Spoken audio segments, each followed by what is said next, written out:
The following is a presentation of Playfly Sports Properties and Michigan State Sports Properties. Welcome and good evening, everyone. It is Tuesday, May 2nd, 2023. I am your host, Jason Strayhorn, along with my co-host, Otis Wiley and Jehuu Caulcrick. And this is Sparta. Thank you for joining the show today. We got a jam-packed show. We got some interesting things, a lot of hot topics. Sorry we couldn't get to you over the weekend because, it was so much to gather. We want to make sure we bring you the facts as we know them, up to date and right now. Don't forget to click the like and subscribe buttons on YouTube, wherever you watch podcasts right now. And don't forget to follow us on all of our social media platforms. And this is how to do that. Thanks for tuning in to This is Sparta MSU. Interested in hearing more from us? Be sure to follow us on Facebook, Twitter, Instagram, and even TikTok. Click on the link in the bio to head to our link tree for more information. Help us grow our following by hitting the like and subscribe buttons. Tell your friends and family to do the same. Have an idea for a future episode? Let us know in the comments section below. And now, back to the show. Fellas, it's been kind of a ho-hum weekend. I don't know, there's a lot, not much going on. Is there anything to talk about? Hey, he said ho-hum. Just trying to search for things, with grasping at straws, trying, Is there anything? It's a slow week, right? A little bit. Look, we have a special guest that we're going to get to in a minute. Everybody is definitely anticipating because he's got a wealth of knowledge. We're talking about Jim Comparoni. But we got to talk a little bit about NBA basketball. Draymond Green advances to the finals against the Lakers. Golden State now playing the Lakers, fellas. Oh, yeah, man. Look, this is going to be I remember Jehuu, saying Noah Kim is him, and I felt like they heard him say that, and then it was like Steph Curry is him. And you see that graphic with, him on the back of his jersey. You saw hit the beam when they won, and they put a little thing going on the graphic animation. But this is going to be a good series, man. Everyone counted out, King James and the Lakers, but you see that he's answered the call. And Dylan Brooks woke up the bear. He said he didn't poke a bear. He pokes bears, and he woke up that bear. And you saw what happened. But this is going to be a good series. And Draymond is talking that talk as always. So. It's going to be real interesting knowing that they're brothers, they're cool, off the court. But when they get on that court, man, it's a fierce competitor. I'm looking forward to seeing, the Warriors and the Lakers go at it. Choo-choo. Well, hey, man, I know you're chomping at the bit right now. You want to talk about all kinds of stuff, but let's move on to the award. Right. Can I just give my NBA analysis real quick? Hey, go ahead. Give us some of that NBA, man. What you go Knicks. That's you, Stray.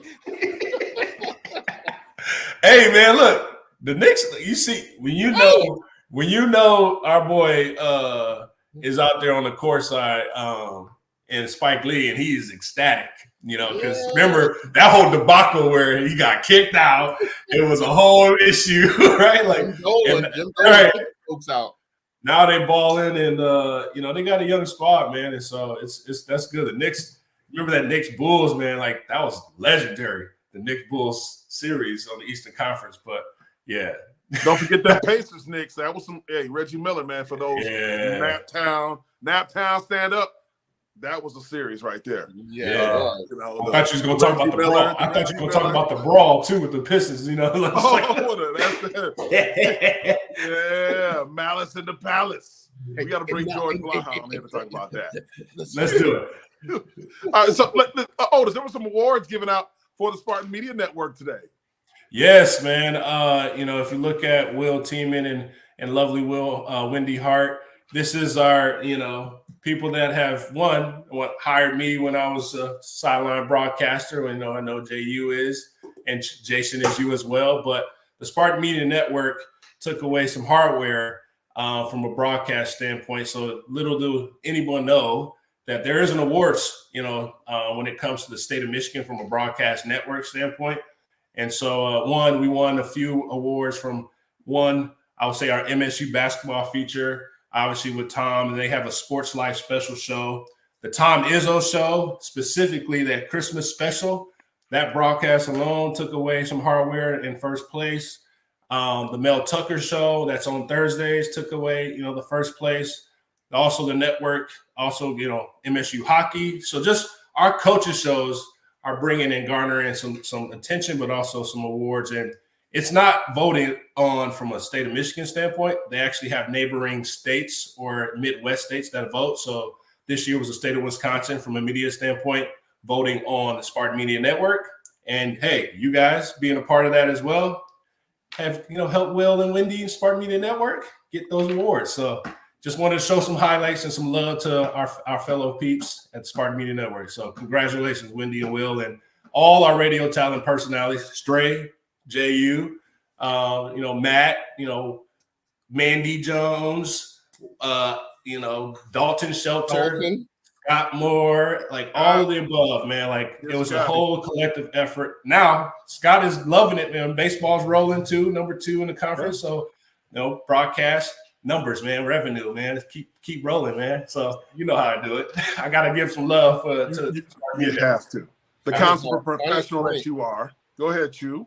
Funny how I come to the broadcast and now we're winning awards. Oh, here you go. We've been winning awards since before you got here. We've been winning awards since you was on the field and before you was on the field. Hey, we won an award. Rose Bowl. Hey, I won one too, baby. Right, ain't nothing wrong with that. Hey, listen, guys, we got to get to this. There's a lot to talk about, and we got a lot to cover, especially with our special guests. But we're going to get to that after this message from our friends over at IHOP. When you're smiling. Introducing IHOP's new Eggs Benedicts. When you take a poached egg, add it to a crispy English muffin, fire-roasted poblano peppers, and shredded beef with our rich and buttery hollandaise sauce. You don't just get our handcrafted new Eggs Benedicts on your plate. You get a smile on your plate. New Eggs Benedicts in 4 delicious flavors, only from IHOP.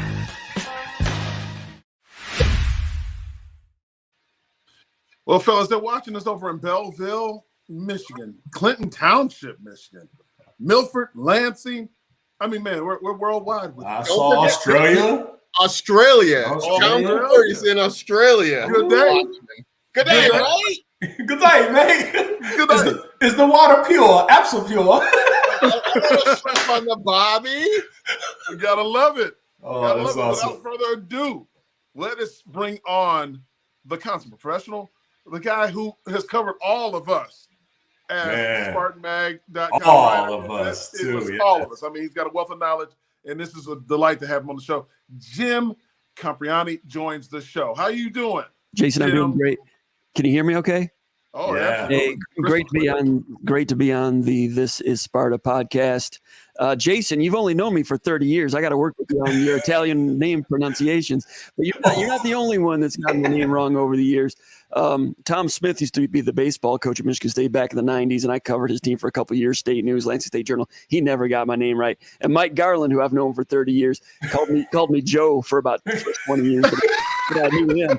So that would be Coach G. That would be G. But Jason, I wanted to give you a little gas for that because I know some of our subscribers are going to be saying, "Come, man, I thought you knew Strayhorn." I'm like, I do, but we do. It rhymes. We break it down every at halftime in the hallway up at, in Spartan Stadium. We talk all the time, man. So what's the proper pronunciation? Tell us the proper pronunciation. It rhymes with macaroni. It's Comparoni. Comparoni. Yeah. Jim Comparoni joins the show. We got it now. We got it. There That's we awesome. go. Jim, man, listen, you've been here, at Michigan State, covering Michigan State football for, longer than, I've been alive, I think.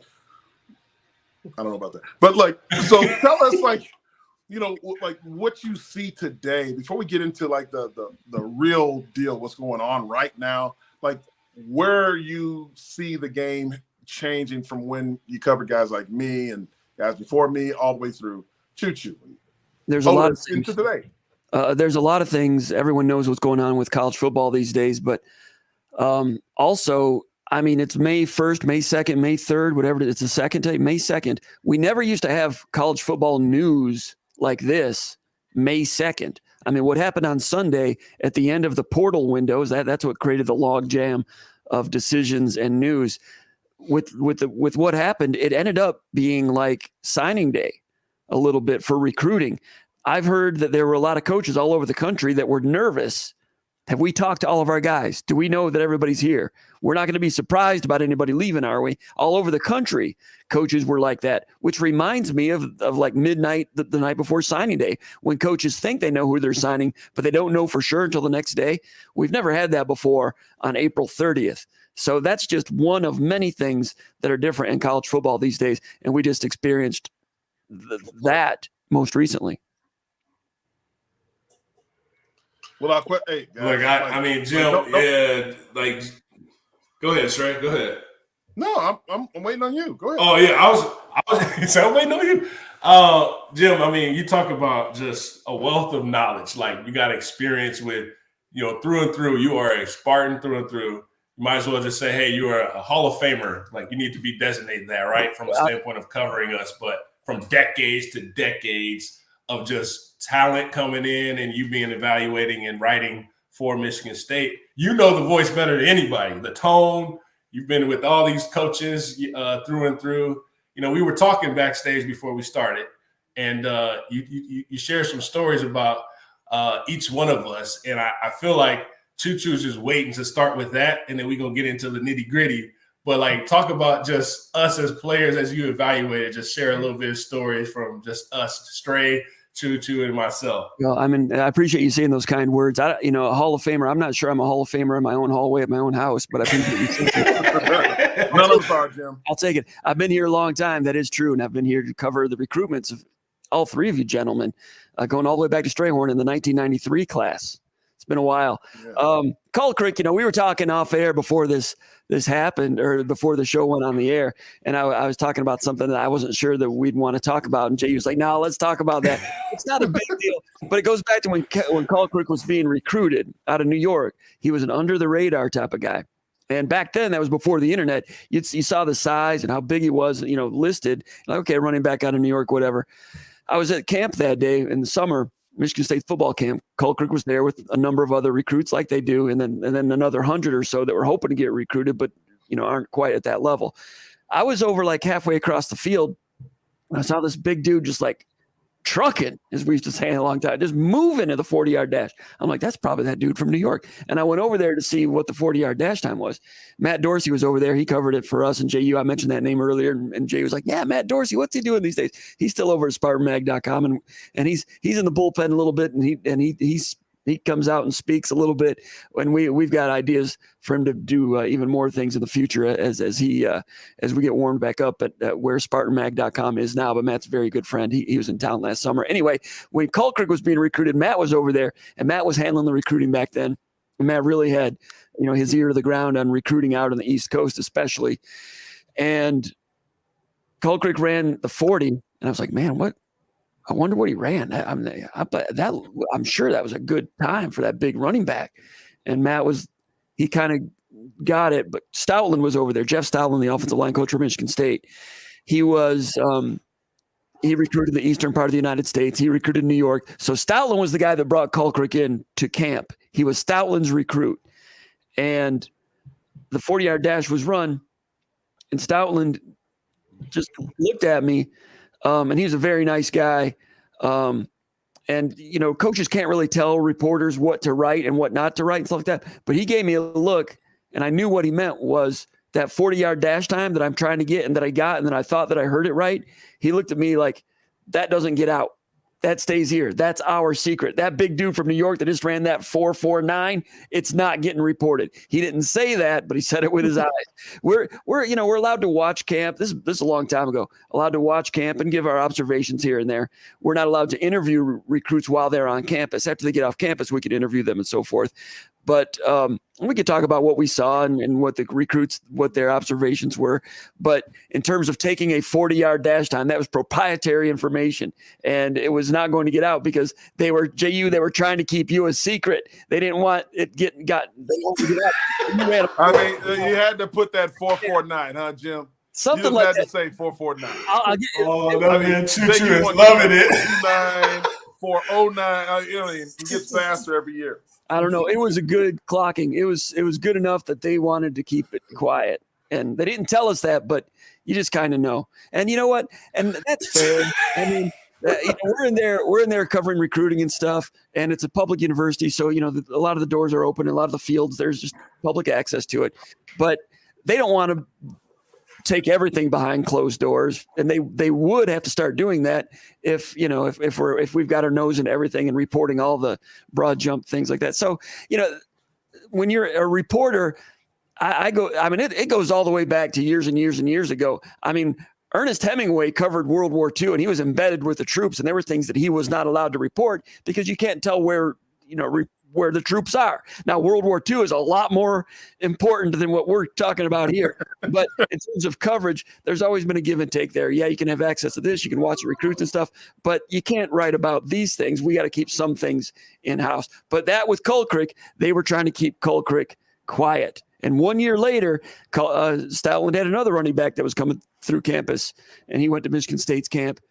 And he was trying to keep that quiet also. And I mean, it got out anyway. But that running back from New York came to Michigan State. Michigan State had a great chance to get him. And on his way out of town, he was talked into going and visiting Ann Arbor on his way out of town. And that running back ended up being Mike Hart. Mike Hart Michigan State was leading for him. Stoutland was going to get him. And Stoutland always was bothered by the day that he stopped in Ann Arbor on his way home from East Lansing. But Stoutland was a good recruiter, and one of his best recruits was Mr. Caulcrick right there. Ooh, look! Choo Choo's like, just keep coming. What was that, Choo Choo? Mike Hart can go. Mike Hart can go. Well, look, evolution of recruiting though, like you had to just to your point, it has evolved to what it is now. There were more secrets back then. There's very few secrets now. Back then, there were legitimate secrets. There was no internet. There were no iPhones. Video. Like I said, there was no video of Jehuu Caulcrick out there anywhere. I mean, I'm sure that his coach sent out VHS tapes here and there, but now it's harder to find those secrets. Apparently, there is footage of Choo Choo headed to Rick's on any given Sunday, weekend, daylight. It doesn't matter. He was doing that. So we do have some footage of him back in the day. My film, I know it was blurry. It was like on the 8mm film and all that. So you didn't really get a chance to see us play like you do now. We didn't have Instagram, right? Like we do. But Jim, you're talking about where we stand today. You have, a wealth of knowledge. You've been covering the game for a long time. Fireworks happened this weekend, where we saw 3 starters, a starting quarterback, a receiver in Keon Coleman, a major playmaker in Keon Coleman, and also defensive back Charles Brantley, all hit the portal on the same day, the last day that the portal was open. What do you make of this? As soon as I heard it, it was stunning news, right? But 2 seconds later, or less than that, 1 second later, if you know the program and you know the situation, you knew why right away. Thorne, my immediate reaction was, man, he knows that he may not win that starting job now. If not, he may know that he was behind coming out of spring. That's what that meant to me. It's like Noah Kim is like really seriously pushing for this position. There's other things there too, but that was the first thing. And Keon Coleman, it's something I've been predicting on our podcast for a year and a half, that when he broke through, there would be schools coming after him from near his hometown down in the South. Once he established himself, they would be coming after him. And I said the same thing about BT Jordan when he's defensive ends coach or pass rush coach at Michigan State. I said, if he does really well, it's just a matter of time before the Floridas, the A&Ms, and the LSUs come after him, and Michigan State's got to be prepared to match that. So when I heard that Coleman was going in, you didn't have to know anything more about what was going on. Subsequently, through sourcing and so forth, I'm sure you've heard some of these things also, and that some of the name, image, and likeness packages and talk out there in what is today college football free agency, those things were being voiced to him weeks ago, not just this weekend. It's been going on for a long time. So that's and I've spoken with some people inside the program, some high-ranking people in the program, and they feel that Thorne and Coleman do not want to leave Michigan State. They're just doing what they think they need to do to find out what else is out there for two different reasons. Coleman, because, wow, if there's this crazy money you're hearing about, you got to go listen and talk to it and find out who the quarterbacks are at those places, because this is his contract year. He's wanting to get drafted the year after that. It's a business. And with the freedom that they have now, it would be silly for him not to listen. And for Thorne, why would he go in? Maybe he's, concerned about, losing his starting job, and that would be his senior year. We've seen it happen to Rocky Lombardi, but he still had a couple of years of eligibility remaining. He was able to go to another school. So different reasons for different players. And, Michigan State still likes both guys. And at SpartanMag.com, we reported it Sunday night that Michigan State could potentially lose these players. We didn't write it like they were definitely gone. We wrote it that they could potentially be gone. You may have noticed that none of those players, including Brantley, when they entered the portal, they did not put it out on social media. A lot of times players these days, when they enter the portal, they'll have a little image and they'll say, thank you, Spartan Nation, but I've decided to, and those things are usually construed as a goodbye. There were no goodbye social media tweets or anything from Coleman or Thorne saying, it's been great. We love you. I'm leaving. That still could happen, but they entered the portal somewhat quietly. They did it without, it was reported because there's a lot of reporters out there who have access to the transfer portal, and they can see when a name comes in, and then it gets reported by reporters. But those players did not send it out there with spotlight and flashlight and everything saying it's been great, but I've decided to enter the portal. They entered the portal to find out what's going on. Now there's more discussions that are taking place, and we can talk a little bit more about that. But that's my long run on response to that question. But we can talk about it some more if you'd like. I mean, we talked about this too, though. Like, if let's put ourselves in the shoes right now of student athletes. Like, we asked ourselves collectively, we were talking nonstop over the weekend. And when we first heard the news, it was like, oh man, the ship it's sinking, right? Like, we kind of initially, quickly made this decision, like, hey man, what is truly going on? Like, it's our program. We have so much pride in our own program. But we talked about, would we test the waters if you had this great year and you felt like maybe there may be something else out there where it can help me propel myself to the next level? Would we have hit the portal if it was that open and transparent, like we talked about free agency? I think from a standpoint, to your point, Jim, is that the portal, we truly took advantage of the portal the past 2-3 years, right? Like, we got our K9 of the world. We got Jaden Reed. We got Ben Shimmerin, but then it finally hits home internally that our guys now have now said, all right, let me go see what's out there.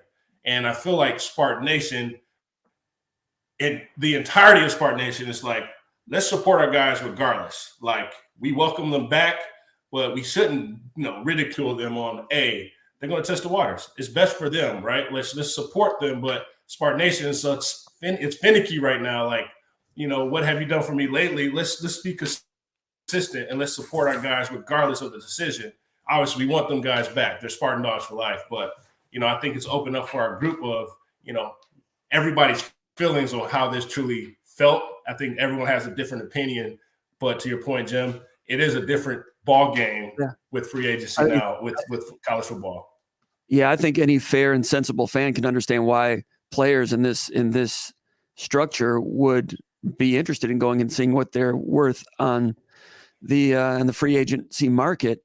And I don't follow a lot of the responses on Twitter. I see some of the things on our message board at SpartanMag.com. I was so busy Sunday night writing that I didn't see a lot of the discussions. I know that some people were bothered by it, but really the only Michigan State fans that were bothered by it were Michigan State fans who don't follow college football and don't know what's going on. If you follow college football and you know what's going on, this is going on all over the country, and it's going to get, I don't know if worse is the right word, but it's going to be more and more amplified where, I've heard, I think someone else mentioned, did Lane Kiffin mention this? I know that Terrence Oglesby mentioned this, former basketball player at Clemson. He's got a podcast. does really well. I heard him say this winter, just before the tournament started, he said that he could see the day come when every single college basketball player enters the portal after the season. It just becomes compulsory. Everybody enters the portal after year after year after year, because right now there might be a little bit of a deterrent. If you're a player, you might be able to gain a little bit of loyalty from the coach that you're trying to impress for playing time by not entering the portal. But you know what? If 10 or 12 guys did, 15 guys did, then they all, what's to keep everybody from all going to find out every year what they're worth on the market? As it stands right now, something like that could happen in college basketball. Football, could it happen there also? Maybe, but we've seen more than 3,500 players in the portal this year. Texas A&M had this great recruiting class last year, and 7 of those freshmen went into the portal after 1 year. I think A&M has lost 25 scholarship players in one off season, and 18 of them were like blue chipper type guys, because that's all they've been recruiting lately is blue chippers, like 8 top 100 guys. That includes some starters. Now, the question with Michigan State is, do they have the depth to absorb this? The other question is, if you're a fan and you're insecure about, man, my football team is losing its best players, what does it say about me? It doesn't say anything about you as a person. If it does, you need to take a break for a while and realize college football. You're going to be okay. It's not that Pipe big. down. It's all right. You're going to be all right.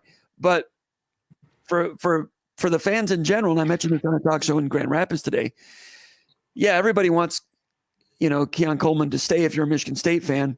And good for him that he's got opportunities. These schools that we're hearing that are interested in him, LSU, of course, and Tennessee, desperate programs where the tail wags the dog. And when they pass the hat to raise money, they get big money, and it just means more down there. You guys are probably hearing it. It gets into the 6 figures, maybe the high 6 figures for a player, maybe 7 figures. That's what we're hearing. If you're a Michigan State fan, do you want Michigan State to pay that for a player? That's just for everyone individually to think on their own. Not that every individual has power to help make that decision. Nothing against Keon on that. But on one hand, if you're going to get all bent out of shape about, what's going on with the coaching staff losing this player, now that you say that, do you really want those type of chips pushed to the middle of the table? Meanwhile, if you are Mel Tucker, and you're looking at it, and you've got these quarterbacks. You got Peyton Thorne. You got Noah Kim. Peyton Thorne's been pretty good. Managed the offense with Kenneth Walker. Went 11-2. Finished number 9 in the country. Won the Peach Bowl. Hey, that's quite a ring that he has. That's a great season that Michigan State had with him as quarterback. He can win at a high level when he's got good teammates around him, like any good quarterback, right? You've got him, but Noah Kim has been closing that gap. Mel Tucker has told us in the past, those of us in the media, that Noah Kim has the best arm of anybody in the quarterback room, and he's getting better. I heard that Noah Kim looked really good in the first 2 scrimmages of the spring. The 3rd scrimmage, I thought Noah Kim did some things downfield a little more aggressively than Thorne did. If Thorne was out there that day trying to defend his championship, his title belt, so to speak, he was not real aggressive downfield. Noah Kim looks pretty good. Now, Peyton Thorne has had 20 plus starts, whatever it is. Noah Kim, small sample size. I don't want to say we know as much about Noah Kim, but if you're Mel Tucker and you've got this situation going on, what do you want to have happen? You want to fix it somehow so that they both come back. And last year he managed to do that. They both did come back. Noah Kim still has 3 years of eligibility left because he had the COVID year and he redshirted 1 year. So he would love to have both of them come back. So if you're Mel Tucker, do you come out and say, Thorne is my starter at the end of spring practice? No, because you might lose Kim, right?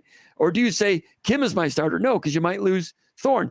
I mean, obviously, you want both of them back. You want both of them to be happy, and you want to give them as much information as you can. But it's a tough situation as a head coach to juggle that situation when you don't want to be left with 0 quarterbacks, which is possible also. So it's tough on the coach from a communication standpoint when you have a quarterback battle like that. The good news is Noah Kim is good. He's closed the gap. He might be better than Peyton Thorne. I don't know. We've not seen him in games, but that possibility exists. You brought up a couple of good points there, Jim. You said, does MSU want to be a school that gets into the NIL game and pushes all those chips to the center of the table, as you said? You put it just a second ago. For you on the outside, like, we're former players. I know what we look at this as. Why would a fan base, or you look at Michigan State as a business community, the donor as at large?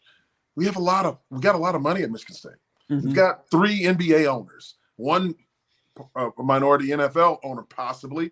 We have tons of billionaires. We have guys even all the way down to like small business owners. Like this NIL game, as it lives and breathes all over the country, isn't always run by the uber rich. It's collective. The fan bases that collectively care enough to put their money where their mouth is. And because everybody shows up to these games on Saturday, they all cheer for their team, their home team. They want them to win. Everybody knows that. Why would you not want to get in the game knowing that it's legal? Now, for years it wasn't legal and it was going on in the South as we know it. Why would you not, now that it is legal, get into the game when it's about talent? And you see, I've heard it from myself, from other donors. We don't, maybe we don't want to write checks if, the team isn't winning currently. Well, the team won in 21 and they didn't write the checks for the players. So now that they're losing, you say you don't want to write the checks for the players either. But it's clear the reason that we won in 21 was because it was talent acquisition. It was a little bit before the NIL was, what it is today. But it became that after Kenneth Walker III, this is what we're talking about, got to campus and we saw the production and we saw the wins. Why not continue that, Jim, in your opinion? That comes down to an individual decision for all of those donors. And it comes down to that collective you're talking about, put together by small business owners and fans and big time donors, all of it put together. How good is Michigan State in that area? How well organized is Michigan State? We heard from the outset that Tennessee was becoming very well organized in the collective game. And now you're starting to see them throw some money around out there in the open market. So it comes down to each athletic department and the organization and how well that's organized and how well that money is available for players once they get to Michigan State. As you know, legally, you're not supposed to use that as an inducement to get someone to sign with you, but everybody's doing that. They're saying when you come to this school, this is what you'll get, and you might get your first check today, even though you're in high school today. That's the way it was in years past. It's not supposed to work that way now. If that's the cost of doing business now, those are discussions that have to be made, and that's not up to the head coach. He could ask for it, but those things need to be organized at other levels. And when he came to Michigan State from Colorado, it was communicated to him that Michigan State would have all the plugins that he needs to be successful. At that time, that meant, refurbishing the, all of the facilities and doing what needed to be done in terms of assistant coaches, keeping them compensated at a level that was competitive with everybody else in the Big Ten and some of the powers around the country, and support staff. That's something that Tucker thought was really good at Georgia and Alabama. Support staff, recruiting support staff, all those things.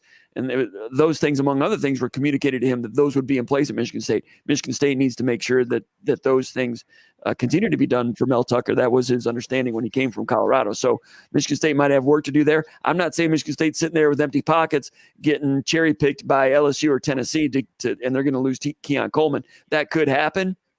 But again, that gets back to the question, how many chips do you want to put in the table to keep him? And then what else do you have for the rest of your roster? And once that's established, where do you go from there?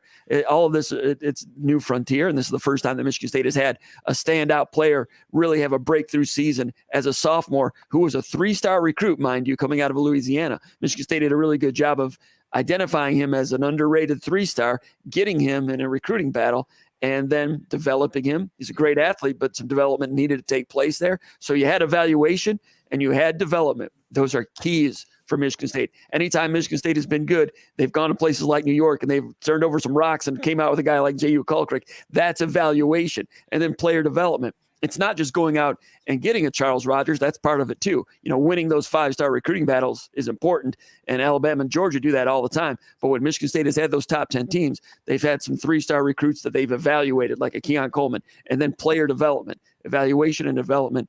But now it's evaluation, development, and retention, retaining some of those players. It's easier to retain a guy theoretically if they're from Michigan or Ohio. But as you know, there's a disproportionate number of talented and great players 800 or more miles away from Michigan State in the Sun Belt region. So that becomes a task for Michigan State when they are fortunate enough to do a good job in evaluation and player development. Now it's retention, and we're seeing that Exhibit A with Keon Coleman. It's kind of a landmark deal here for Michigan State right now.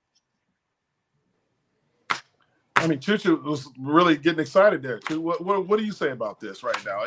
You're a guy from Western New York that came here in the days where, it was under the radar. You wouldn't be under the radar today if you were coming out of high school.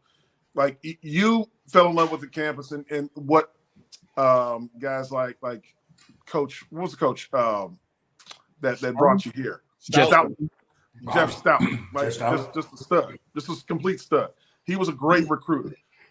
Today, like, if in this world, would you care about NIL if other schools are offering you this? Would it matter to you as a high school player if the school decided to pay you or not pay you? Would that factor in? Yes, that would definitely factor in at some point. It's the amount is different, but yes, the NIL's piece of it would factor in. And I came in there, and Jim, gave me, the great reviews and everything like that. I came in as a highly rated running back, from New York. And I came in my freshman year, I was moved to linebacker.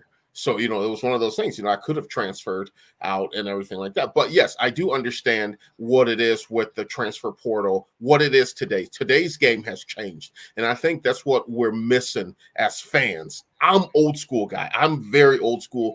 And I say that and I get, hell on here from you, Stray, and Otis a little bit and everything like that. But I believe in that. But I don't fault today. The game has changed. All right. The game has totally changed from now, it's that old saying, it's not funny when the rabbit has the gun, because what has happened traditionally is we were talking about this earlier before it came on. I was recruited by Bobby Williams. I was offered a scholarship by Bobby Williams. Bobby Williams got fired. I was still in high school. I opened up my recruiting process again. John L. came in. I came in under John L. Smith. John L. got fired. All right. He could go somewhere else. Bobby went to Alabama with Nick or wherever Nick was at the time. And I got a new coach. I got Coach Antonio. I had 3 or 4 different running back coaches throughout my stay at Michigan State. Those coaches left and went to better jobs. They went to, NFL. Ben Sermons, he went to the Green Bay Packers. He elevated himself. And now what we're seeing is these kids have the opportunity to elevate themselves. And from the outside looking in, it's like, oh no, these kids are, they're not going to learn how to do this. They're not going to learn how to do. I get it. I get a little bit of that point there. But there's coaches have no repercussion or ramifications if they leave a program. They can go and get another. They'll get paid the rest of the contract if they get fired or if they leave, anything like that. And they'll go and get more money somewhere else. Now that the game has changed, that college kids can, dip their toe in there and see, okay, who's looking at me? Where do my odds, raise up for me? At the end of the day, no matter what, you go to Michigan State, you go to school. If a kid that's an engineer major, he's coming in to position himself for the best engineering job when he leaves Michigan State. A kid that comes in to play football and aspiration to play in the NFL, they're here to position themselves for the best position to play at the next level. And we as fans, we have to understand that. We as a society, we have to understand that as well. And that's the new NCAA. Yes, I get it. And, guys, dipping their toes and checking it out and everything like that. And, that's great. But my message to Spartan Nation is don't bash these guys that go in the system and enter their names there, because all that's going to do is push them away. Let them know, hey, good luck to you if you leave, but we're going to welcome you here. We want you here. We want you to stay here. That's the message Spartan Nation should be sharing right now with a guy like Keon Coleman, with a guy like Peyton Thorne, with a guy like Charles Brantley, who did decide to come back. But those are the things that, we don't bash the guys for, entering. They're doing it for their own reasons. Everyone comes from different family and economic backgrounds. Not everyone has the opportunity to go through different steps in life. You have to come up and make your paper how you can make your paper at the end of the day. So we have to realize that as fans.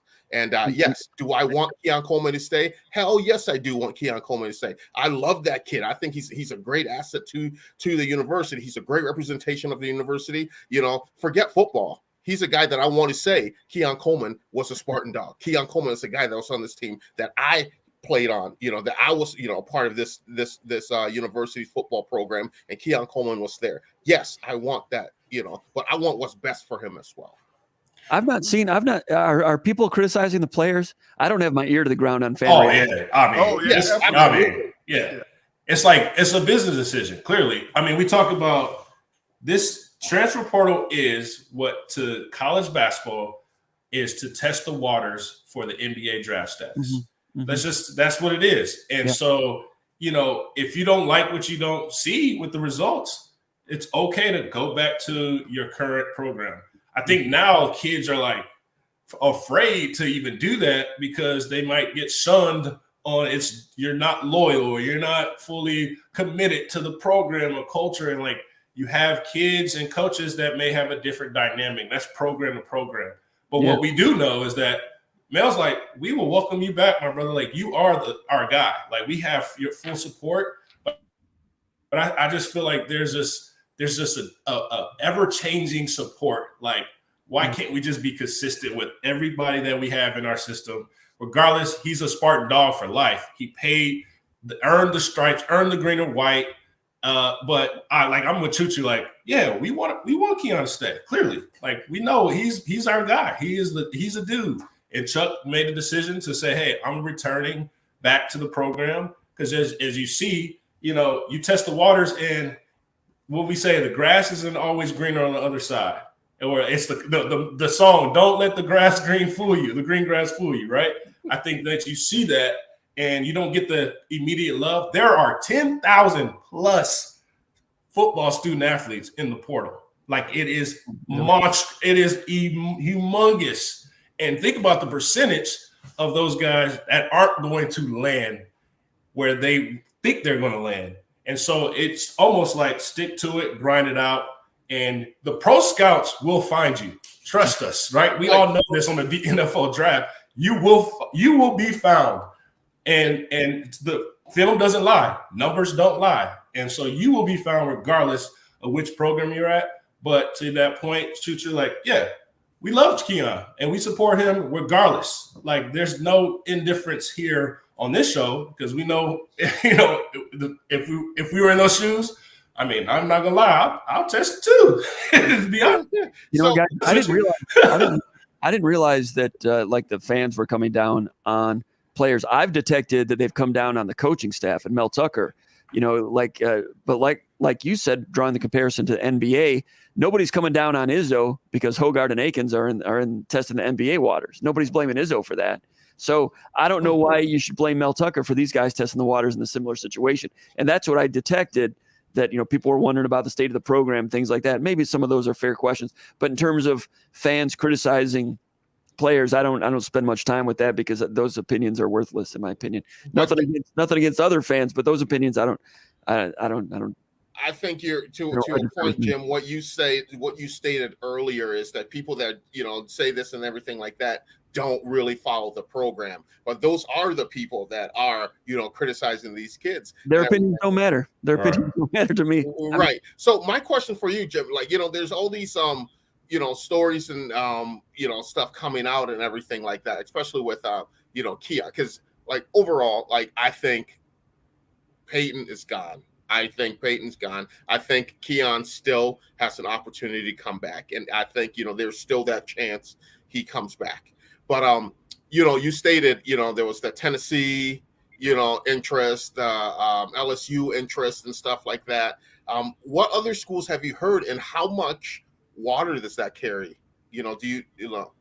With Keon Coleman? Yes. LSU, Tennessee. We've heard a little bit about Oklahoma also, and maybe Auburn a little bit. But I mean, he's going to be one of the best receivers in the country next year, I would think. And he is a valuable commodity. And these programs are multi-million dollar entities with starving fan bases, demanding fan bases. Tennessee, LSU.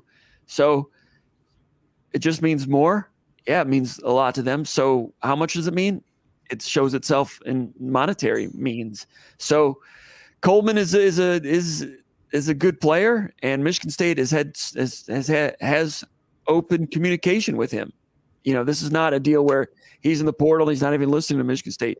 He's still talking. He likes Michigan State. He likes Mel Tucker. He'd like to make it all happen here.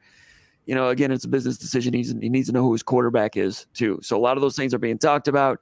And there's a lot of Michigan State fans that are hoping that Keon Coleman comes back. And that would be really interesting also if Michigan State withstands this, puts a package together, and keeps him. And this is new territory as far as college football goes in terms of these things being done semi-publicly. In the past, there's been a lot of recruiting battles in the past where things like this have happened underneath the table with other schools and so forth. But this is interesting. It's new for college fans, and we'll see what that does for the size of the college fan base. Does that change in the years ahead? I didn't mean to interrupt you. Go ahead. No, you're good. I have a question for that though. Like, you're hitting heavily on the NIL side of things. Do you think for Keon it's an NIL thing, or do you think it's because I think from Jason, Otis, and I, like, it's a different opinion and stuff like that. And from you're the media like out there and talking to other media outlets and everything like that. We don't, so like, do you think it's an NIL thing, or do you think it's positioning himself for a better draft? I think it's a combination. I heard that he was looking at it as his contract year, and he wanted to go somewhere where he can run all the routes and the ball would be delivered. That's one of the things. I'd heard that he thought that NIL money was just a 1-year shrug type of thing. He wanted to set himself up for first-round draft pick money, which I understand. Now, I've not talked to him about that. As you can imagine, players, when they're in the transfer portal, they're not doing any interviews, as you can imagine. But then when the money started being talked about at SEC levels, then it becomes more than just shrug-off money. And he's in today's market and what other players are presumably making and what kind of player he is as a difference-making player, he's worth it. Was it Jackie Gleason that used to say you're worth whatever someone's willing to pay you? Right. If someone's willing to pay him, he must be worth it. So I like the kid. I think he's a team guy. He's smart. He's energetic. He's focused. Wherever he was, like Mel Tucker always says, be where your feet are. He is always where his feet are, whether it was basketball or at a basketball game or at Moneyball. He'd go there and watch that, workouts and so forth. He's an excitable teammate too. And he gave his all for Michigan State there for a couple of years. And I know Michigan State fans are hoping he comes back for another year, but I understand all of it. I don't have a problem with any of it. I don't know. I know college football's an emotional thing for fans, but it's economics, it's geography, it's timing, it's all that stuff. It's it's timing. Who is your quarterback at this particular time is part of it. So, Jim, what I hear you say is, I know everybody's getting their tax refunds. And it's time to pony up. That's what I hear you say. That's somebody else's job. I'm just here calling balls and strikes. I don't know the rest. Absolutely. Yeah, when I'm seeing a lot of the comments in the chat right now, and people, it's quite spirited, the conversation. I mean, I like this. It's a very hot topic. It's emotional. When you have a player that you like. I mean, we obviously know Keon. He's been on the show. He's done NIL deals, with Cal and IHOP. So has Chuck Brantley, which is, that took Cal and had him in an emotional state of a shock a little bit, because the two guys that he's done NIL deals, he's one of the only guys that stepped up at Michigan State to do that, has entered the portal. So, partly I think you're right about the money, but, there's a lot more to this for players like this. There's players and said opportunities that have been pushed in the portal by coaches. We know these three guys weren't pushed in the portal. They were not. I think maybe Peyton Thorne may have felt that from, the fan base and not getting the, after being a 2-year starter, he probably feels that he should be knighted or ordained the starter going into the summer. But as you said, that's just too much of a risk for the coaching staff to give that to him. Plus, they need him to work. They need him to get better as a player. That's not the case with Keon Coleman. We know that. Charles Brantley is back on campus now. He said he is 100%, 1,000% committed to Michigan State. When you look at what Keon Coleman is going through right now, he was unsure of the quarterback play. And there's a little bit of, am I going to be featured? Those kinds of things, which are valid things to try to be a first round a pick. But it's something that I think that the fan base is starting to do, showing Keon the love that he deserves. But it also has to be on the side of the coaches as well, so they can show and outline a plan for him. I think that Mel Tucker, personally, is one of the best talent evaluators in the game of football. That is why Mel Tucker is where he is, because of his ability, his eyes that he's seen on the college level, on the pro level. He knows talent when he sees it. That's where how he got to Keon. He's been the primary recruiter for Keon Coleman. He's the guy who's still communicating with Keon. He's not hands off here in any way. I personally feel like, and these guys will probably relate to this, that Mel Tucker will not only, if the ship can be righted, it will be righted by Mel Tucker and Keon and his crew, his family, who really are trying to do the right thing here. They're not chasing bags. That's not for whatever that's worth. People think that he's chasing bags. That's not the case. He's not chasing bags. He wants to be the best player and be put in the best position that he can to benefit his family in the long term.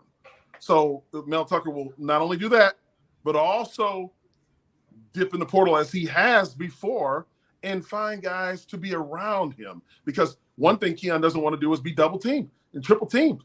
Where, hey, do we have some other threats on the other side with like how he had Jaden Reed over the last few years on his side that can open up holes for him and make it better for him to be that first round draft pick. So Jim, when we talk about where things stand right now, I don't believe that you have it's time to throw the baby out with the bathwater right now for Michigan State. I think that Mel Tucker, his staff, where Keon is right now, we're still in the play here. We're still in play, and I want your opinion on where do you think what do you think needs to be done in order to kind of get that message over to him? You said that they're still communicating. What do you think in your experience? How do you see this playing out, and how does it end? You make a good point also about, is he going to get double teamed? I mean, those are some of the things you saw in the Michigan game. He was the dominant player on the field. Then second half, Michigan changed some coverages a little bit, things they were able to do because he didn't really have the players around him. Jaden Reed was around, but maybe not 100%. I can see why that would be something Keon would be interested in, being around other receivers that are strong enough threats. Some of those guys I think do have good potential to be that this year. I think Montori Foster could really step up this year. As far as Keon Coleman and what he needs, I'm not sure. I don't know what's in his head and in his heart. I know he's listening, so that's good for Michigan State. But if you're Michigan State, let's say theoretically, let's say you hear that Tennessee's offering $950,000. Just talking theoretically here. If you've got $800,000 to give him, I'm just asking, I'm just wondering about fans out there that want to pretend general manager a little bit. You could give one player $800,000, or you could give $16,000 to 50 players. I think that's what the math is. What is stronger for a team? Can you imagine 50 players all get 16 grand, or one guy gets 800 grand? You know what I mean? In terms of building a team, these are some things that some coaches around the country are going to be massaging the numbers and figuring out what's the best way to build a team. Because, increasingly now, guys, I think in college football, yes, the portal is part of it. Yes, transfers are a part of it. I think last year, 15% of all starters were transfers. A big number of transfers. You look at Michigan State, the number of transfers on its roster. The programs that managed to get a culture, a collective culture, a team-oriented culture of blocking and tackling, the old school elements of football, those coaches that somehow make that happen are going to find an edge, I think. That's my prediction for the future. It might not be the team with the 5 or 6, red letter, big money players like the Miami Hurricanes had last year, or Texas A&M. Hasn't worked out real well for those two programs so far. But look at Michigan right now. I mean, they got it rolling pretty good. They're strong. I hate to say that on your podcast here. You may not want to hear that. And no one's a bigger critic of Jim Harbaugh than I am. But right now, at least last year, they had good leadership, and they had, it seemed to me, players playing for one particular goal, which for decades wasn't the case of that program. They had a big problem with divas at Michigan. Everybody knows that. They've gotten rid of that. Somehow, Harbaugh barely survived. He was on the ropes, about ready to get fired. And somehow, in this era of transfers and NIL, he has put together a team. It looks like they were last year. I assume they'll be that way again this year. Across the country, the coaches that are able to sift through some of these minefields and the big money NIL and transfer portal and put together old-fashioned collective teams playing for one another, teammates playing for one another, blocking and tackling, finding a way to do that is going to be it's going. I don't know how to do it, but there are going to be coaches that do it well, and maybe it's dividing up $800,000 among 50 players rather than paying one. I don't know.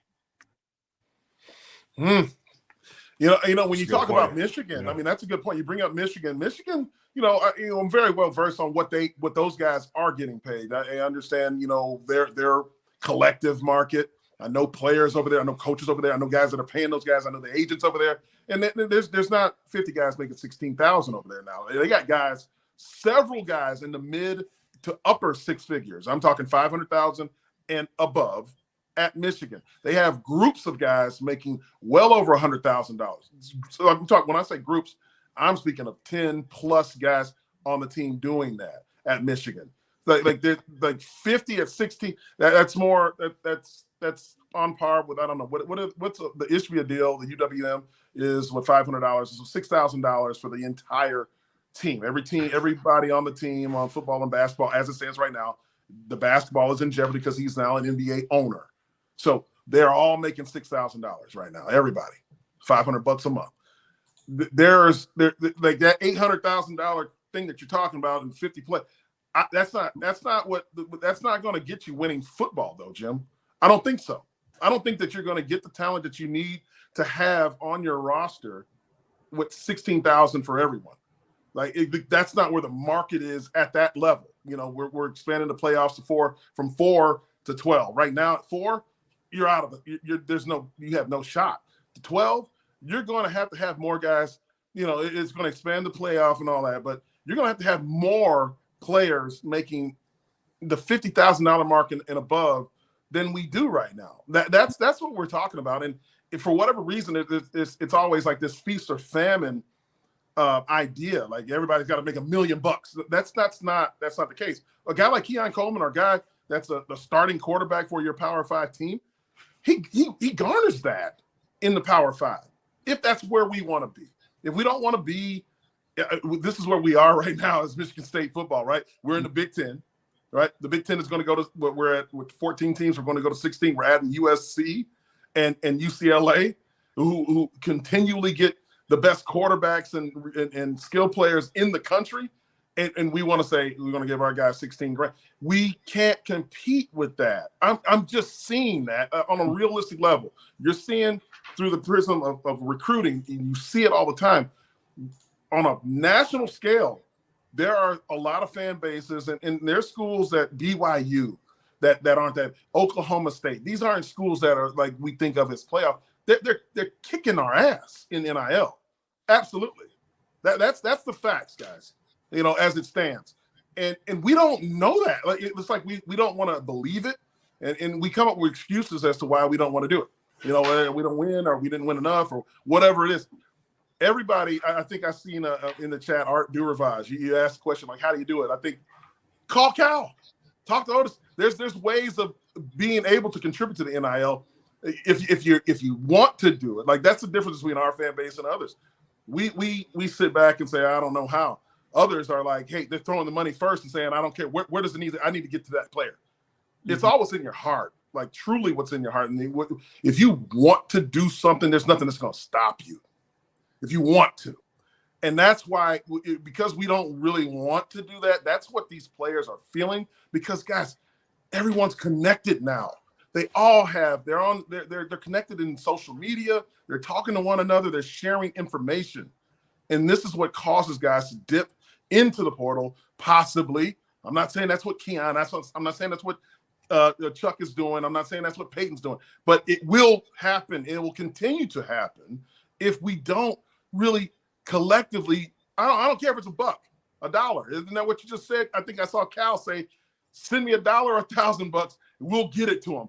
He's one of the guys at Michigan State, a former a student, alumni of Michigan State, who stepped up and said, he came to us and said, "What can I do? I need to do what my part." I have, what does Cal have? Three IHOPs? And he said, "I'm going to do whatever it takes to get these players money so that they can stay and they can feel comfortable." Because he sees the stories. He's talked to these players, and he understands how it is on the weekends when they don't have food. And people they cheer for him on the weekends, but you don't want to step up and help them out because you don't feel like you're a billionaire. You don't need to be a billionaire, fans, people. You don't need to be a billionaire in order to make a difference in this world. That's where I'm coming from. And I think that message gets lost. And Otis, I know that you, as in your role with Playfly, who is the multimedia rights holder for Michigan State Athletics, understand this from a big purview, a holistic view. What is your opinion on how we can help people that don't know where to go and how to go? I mean, there's some things that are cooking in the background, right? I mean, Tutu, you're on mute. I know Jim. Yeah, that's what I'm gonna say. Jim, to get to his get ready for your show. We'll let you go. We'll continue our conversation here, but appreciate it. We got to bring you back. We got to bring you back, Jim, because I think this is a hot one, man. We got some more stuff to talk, but I know your show is plugged right here. Yeah. Watch on Spartan Mag Live on YouTube, on man. So you watch our show. Yeah, subscribe. Spartan Mag.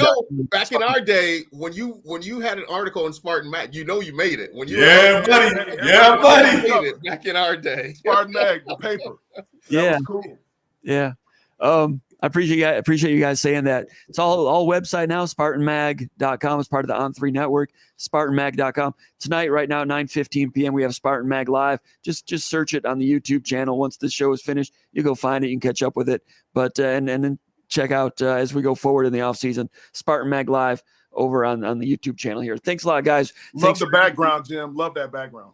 Press box, stadium, press box. That's game day. That's game day during COVID. Yeah. So, Jim, we'll love to have you back. We'll love to have you back on the show again. Really appreciate you coming on. Thank you for asking me. It was a pleasure. You guys take care. We'll see you soon. Thank you. Absolutely. All right, you too. Thanks, Jeff. But back to your question, Stray. I know you asked me about what am I seeing in the landscape of initially what NIL was intended to be, right? It was, one, you have a corporate business, you have corporate partners, you have the entities of more so internally athletics utilizing images of ourselves and promoting it, marketing. But from a corporate partnership standpoint, it's truly intended for players to then build their personal brands and then garner those royalties or those fees or those payments from being promoted. That's social, that's digital, that is making appearances, basically what we have done, deemed necessary with IHOP and Kyle and others, and Jolly Pumpkin with the Juice Squad and offensive lineman. That is the intended purpose for NIL. Now, when you go from now we're playing pay to play, that's where I think the NCAA and also we saw the beast, from the long game, but it was so rushed, basically NCAA was forced their hand. It's we need to make sure our players are getting this. And it really starts with merchandise and apparel sales of you have numbers out there. Back when we played, you just had numbers that were going out, but you knew that was your number, but you didn't have the name on it, but you didn't get royalties from that personally. And I think that's now how it's set up too, where any autograph sessions, anything signed up, you're able to then get that money back. And it's really easy money from a standpoint, help me build my brand if I align with a corporate partner. And that's what it's supposed to be. Just stating the facts there. Yeah, I get that. And let's make something clear here. I think I might be on an island of my own, but I don't think so with this group that's on here, Otis and myself. This, I know we're talking NIL and how you can support and everything like that, but I'll go and state it. I don't think it's about money for Keon Coleman.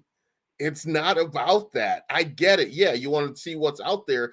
I think it's about positioning himself to be in the best position to get to the next level. I don't think he's going into transfer portal because he wants more money. I don't think it's that's the reason. I think he's in there to see, hey, I don't know. We have a we're not committing to a quarterback. We have a quarterback battle. Who's going to throw in the ball?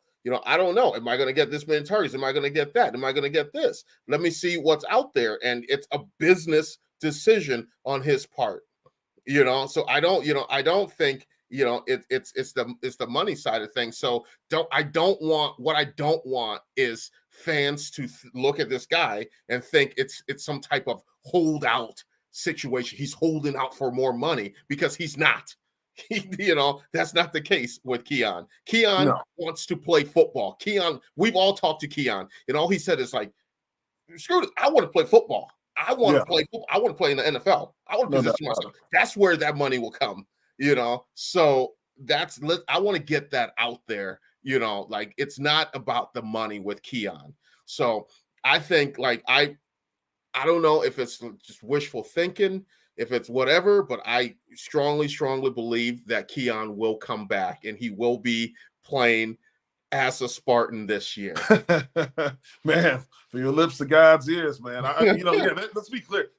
When I'm talking about players that are struggling on the weekend, I'm not talking about Keon. Keon, we said it. You're right. I want to be very crystal clear. This is not a Keon play. I'm talking about other players that may follow after this. We've seen it before. You're seeing in other schools, and 25% of players. I think I just seen Laura Rube in the comments talking about 25% of the players in the draft transferred. Okay, that's a stat that we haven't seen before in the NFL draft, guys.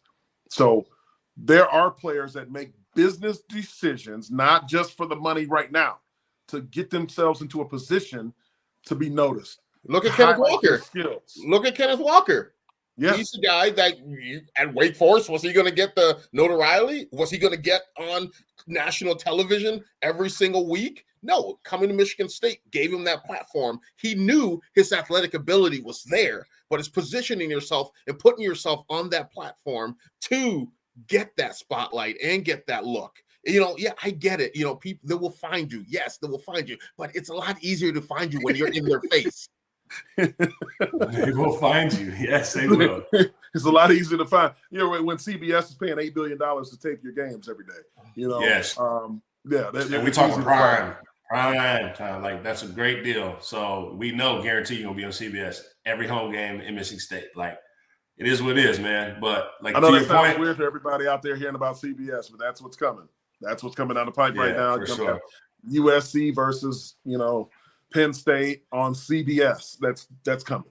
So when we talk about your Papa's SEC on CBS, it's the Big Ten on CBS. Big Ten. That's right. Yep. And they wrote a big check for it. Guys, look.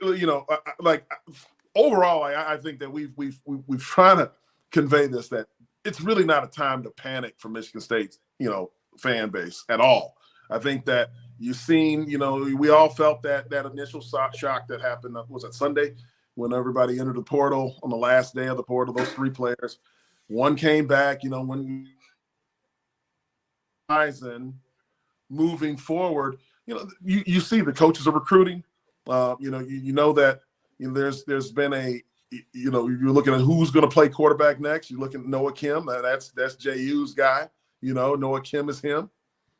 And here we have some there's the players right here telling everyone to settle down. Guys, can you read some of those tweets?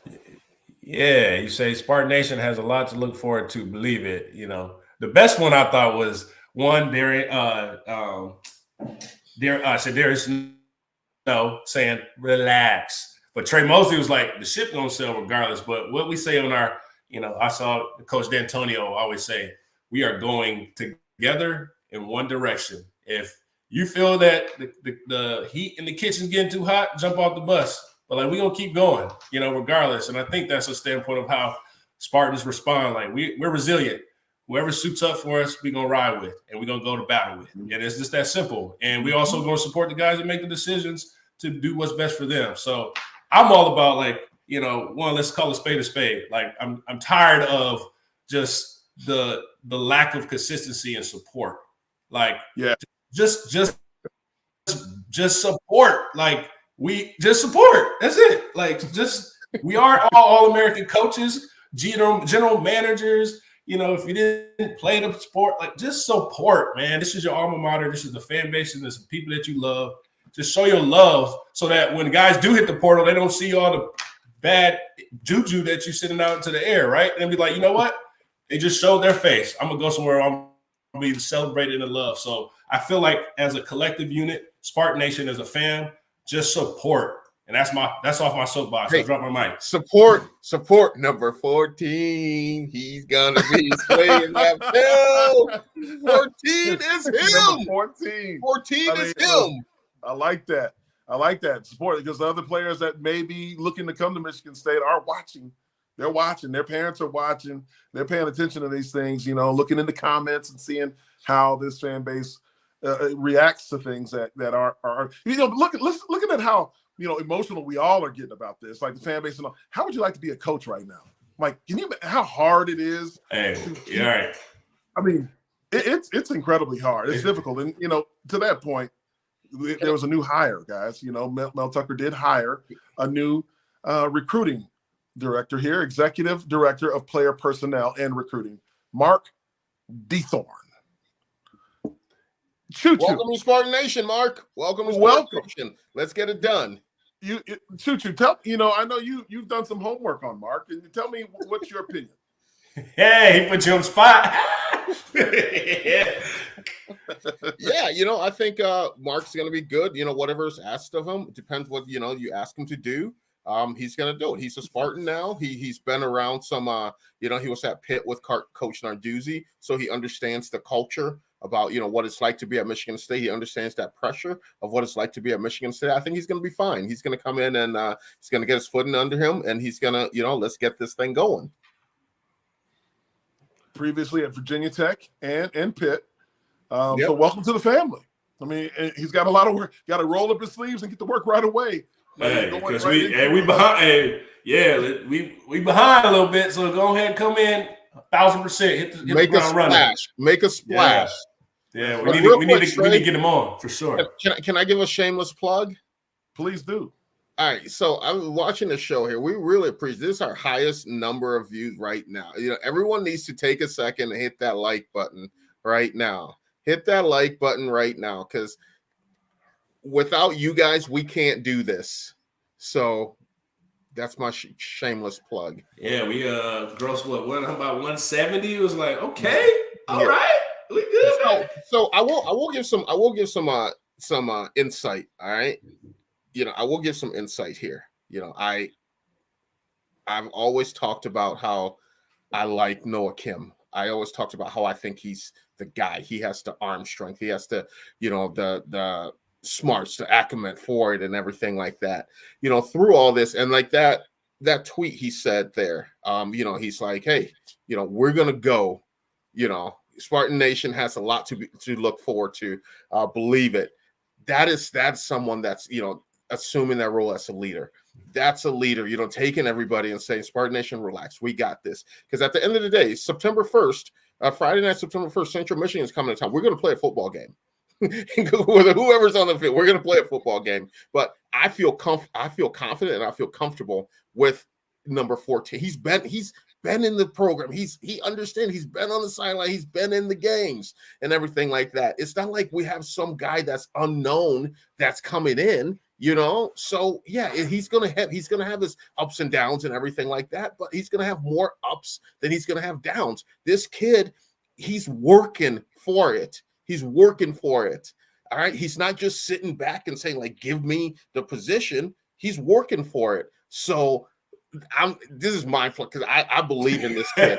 This is your plug. Well, you think about it. I believe in this kid, you know, and I'm all for it. I think he's going to do really good things for the Spartans. He's going to shock a lot of people. Some people that doubt him, he's going to shock them. And I love the chip that he has on his shoulders.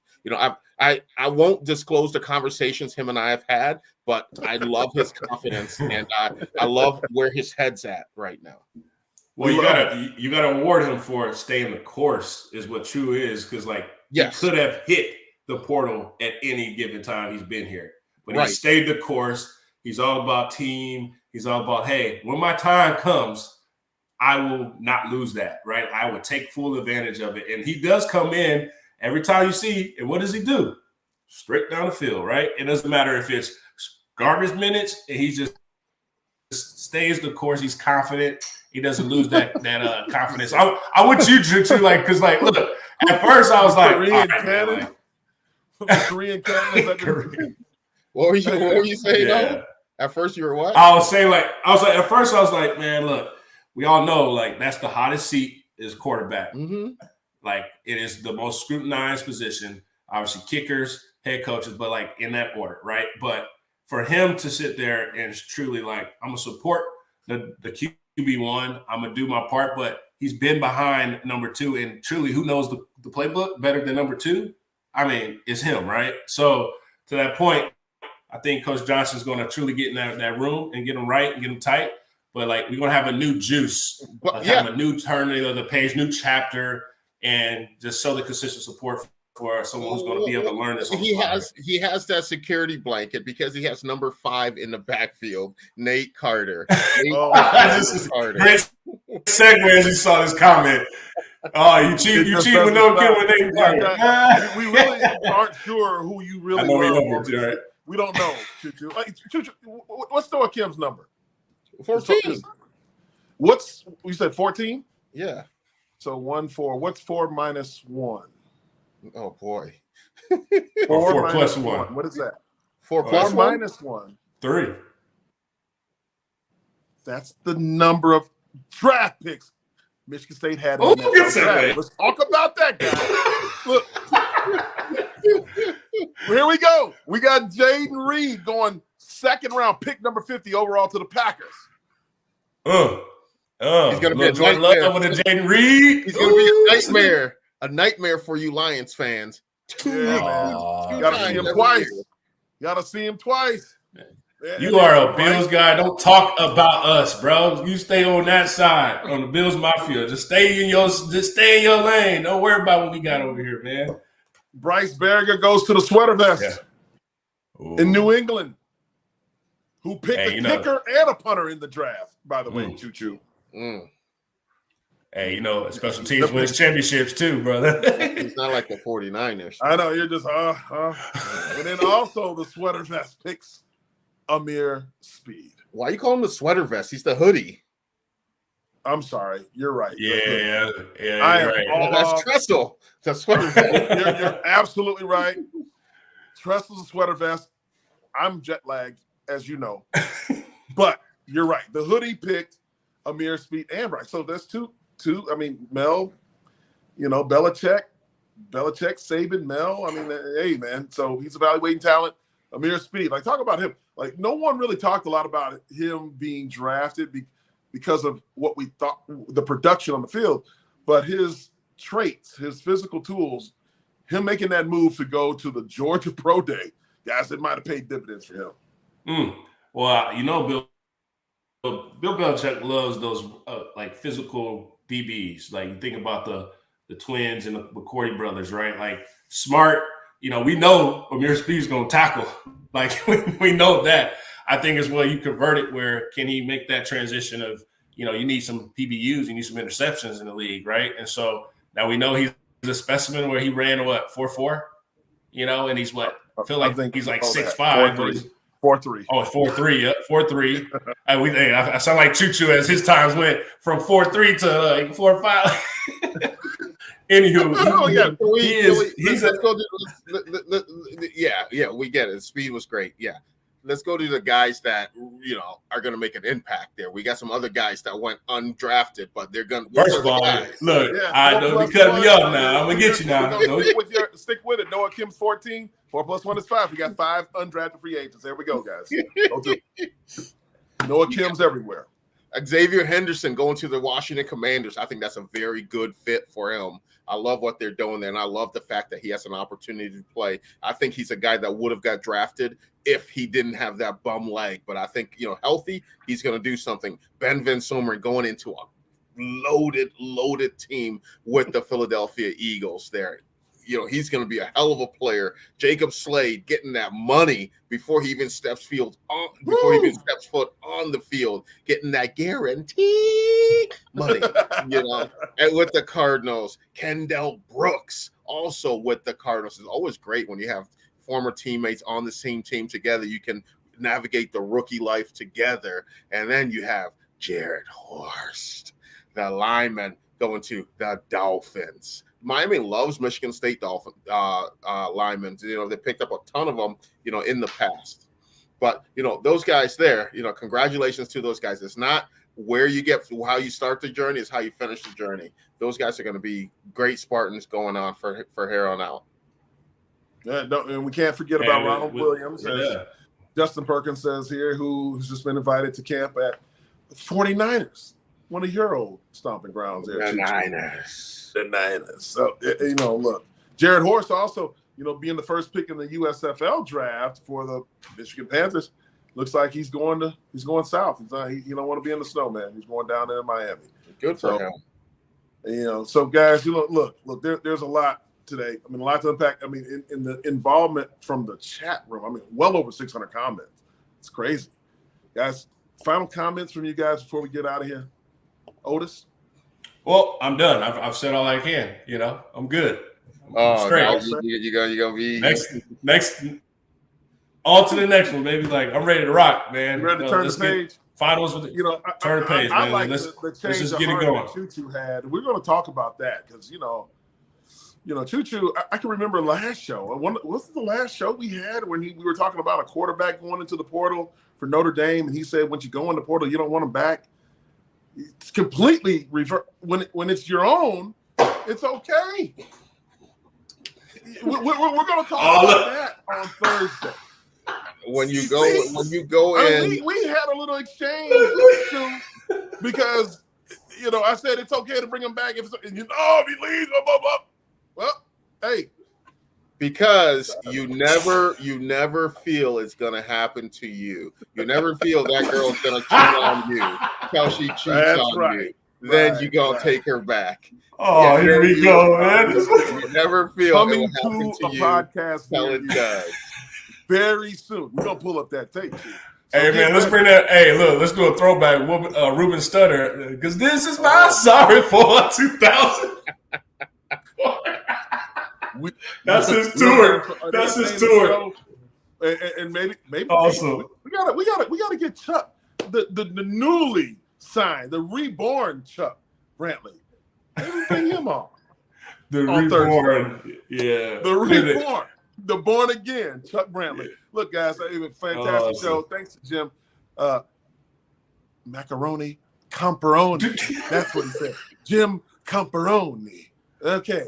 All right, that's right, yeah. John. Thanks for coming, John. No, Spartan Mag, that was an excellent analysis. Jim. Who the hell is John? John, that's what he said. Somebody called him John for 20 Oh, I got you. Joe. Yeah. Joe, whatever.